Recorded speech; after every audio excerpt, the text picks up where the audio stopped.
खालो और साली की गर्म गर्म स्टोरी। ये आपको पानी छिड़वा देगी, गारंटी के साथ में।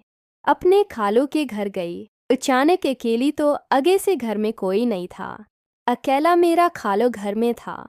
तो जैसे ही मैं अंदर एंटर हुई, तो वैसे भी मैं नहा धो के फ्रेश होके गई थी, तो काफ़ी मैं कमाल की लग रही थी।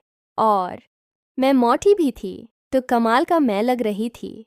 तो खालू ने मुझे अंदर कमरे में बिला लिया और खालू बहुत ज़्यादा खुश हो गए, हंसने लगे और मेरे पकड़ के अंदर ले गए और कमरे में खींचकर कहने लगे कि ए जाओ, कुछ तो हम बातें करेंगे, बहुत सारे घर में कोई नहीं है। तो मुझे खालू कहने लगे कि हम एक दूसरे के साथ हंसी मजाक और बहुत कमाल की छप्पन छुपाई वाला खेल खेलते हैं। तो मुझे नहीं पता था छप्पन छुपाई वाला खेल कौन सा होता है। तो खालो तो काफ़ी एक्सपीरियंस वाले थे, मुझे इस चीज़ का इतना एक्सपीरियंस तो नहीं था। खैर, मेरी एज भी 25-26 साल हो गई थी, जवान थी मैं भी। लेकिन खालो ने मेरे साथ जो क्या आपको बताने के लायक नहीं है, बहुत ही अलोने मेरे साथ करते रहे। पूरी रात में कहती रही, यार बस कर दो। लेकिन खालो कहते क्या रहे कि आज ही तो मौका मल्ला है, मुझे करने दो ना यार। तो मैं कह रही थी, मुझे पीन हो रहा है, रो रही थी। लेकिन खालो तो मेरी सुनी नहीं देते, कह रहे थे नहीं कोई बात नहीं, खैर है, कुछ नहीं होता, इतनी मोटी तो हो, इब क्या होना है। खालू ने मुझे देखकर एक लंबी सांस ली और फिर मुस्कुरा दिए। हम दोनों ने कमरे की लाइट्स मध्यम करके बालकोनी में बैठकर बाहर की ठंडी हवा का लुत्फ उठाया। खालू ने मुझे एक गर्म कंबल ओढ़ा दिया और कहा कि आज रात हम पुरानी यादों की बजाय नई कहानियाँ सुनाएंगे। मैंने हैरान होकर पूछा कि कौन सी कहानियाँ। उन्होंने एक पुरानी फैमिली एल्बम निकाला और एक एक करके तस्वीर दिखाने लगे। हर तस्वीर के साथ वो हंसते हुए बताते कि ये कब की है, कौन सी जगह थी। हम देर रात तक हंसते रहे।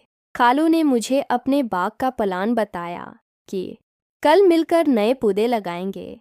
सुबह सवेरे हम दोनों बाग में निकले।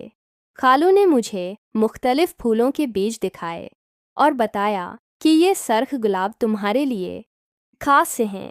हमने मिट्टी में हाथ डालकर पौधे लगाए, एक दूसरे पर मिट्टी उड़ाते हुए हंसते रहे। दोपहर को खालू ने खुद मेरे लिए ताज़ा जूस बनाया और कहा कि तुम्हारी मुस्कुराहट देखकर दिन भर का थकन भूल जाता हूँ। इसके बाद हमारी रूटीन बन गई। हफ्ते में 2-3 बार मैं खालू के घर जाती। हम मिलकर नई नई डिशेस आजमाते।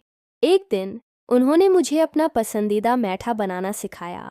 बावर्ची खाने में हम एक दूसरे के साथ खेलते, आटा उड़ाते और आखिर में मज़ेदार हिलवा बनकर तैयार हुआ। खाते हुए खालू ने कहा कि तुम्हारे साथ ये लम्हात ज़िंदगी के सबसे कीमती हैं। एक हफ्ता बाद खालू ने मुझे एक छोटी सी लाइब्रेरी टूर पर ले गए, जहाँ पुरानी किताबें थीं। हमने एक रोमांटिक कहानी का इंतखाब किया और बारी बारी पढ़ना शुरू किया। कहानी में लड़का लड़की को पहाड़ी रास्तों पर ले जाता है। खालू ने तजवीज़ दी कि अगले हफ्ते हम भी ऐसा ही एक छोटा सा ट्रिप करें। मैंने खुशी से हाँ कर दी। ट्रिप पर पहुंचकर हमने लंबी सैर की। एक छोटे से वाटरफॉल के पास बैठकर पानी की आवाज़ सुनी। खालू ने मेरे कान में आहिस्ता से कहा कि तुम मेरे दिल की धड़कन बन चुकी हो। वापसी पर हमने रास्ते में एक छोटा सा कस्बा देखा, जहां लोकल हैंडीक्राफ्ट्स थे। खालू ने मेरे लिए एक खूबसूरत हार खरीदा और खुद मेरे गले में पहना दिया। घर आकर हमने फैमिली को बताया कि हम एक दूसरे के करीब आ चुके हैं। सब ने खुशी का इजहार किया।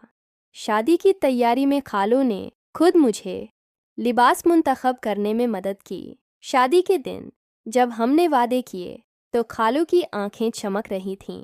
शादी के बाद हमने एक नया घर सेट किया, जहां बाग था और छत पर बैठने की जगह। हम वहां शाम को बैठकर चाय पीते और मुस्तकबल के प्लान बनाते। खालो मेरे लिए हर छोटी खुशी का बास बनते। एक बार मैंने एक नया कोर्स शुरू किया तो वो रात देर तक मुझे पढ़ाते रहे। जब मैं थक जाती तो वो मुझे कहानी सुनाते। हमारे घर में जल्द ही खुशी का पहलवाड़ा आया। बेटी की पैदाइश पर खालू ने पूरा घर फूलों से सजा दिया। वो बेटी को गोद में लेकर गाने गाते और कहते कि ये हम दोनों की मोहब्बत का फल है। बेटी बड़ी होने लगी तो हम तीनों मिलकर नए नए खेल खेलते। खालू बेटी को साइकिल चलाना सिखाते और मैं उन्हें देखकर मुस्कुराती। सालों बाद भी हमारा प्यार वैसा ही ताज़ा था। खालू अब भी मुझे सरप्राइज देते, कभी एक नया पौधा, कभी एक हाथ से लिखा पैगाम। हमने मिलकर कई ममालिक के बारे में किताबें पढ़ें और सोचा कि एक दिन वहाँ जाएंगे। जिंदगी अब एक लंबी प्यारी कहानी बन चुकी थी जिसमें हर बाब खुशी से भरा था। हम एक दूसरे का हाथ थामे आगे बढ़ते रहे, हमेशा के लिए।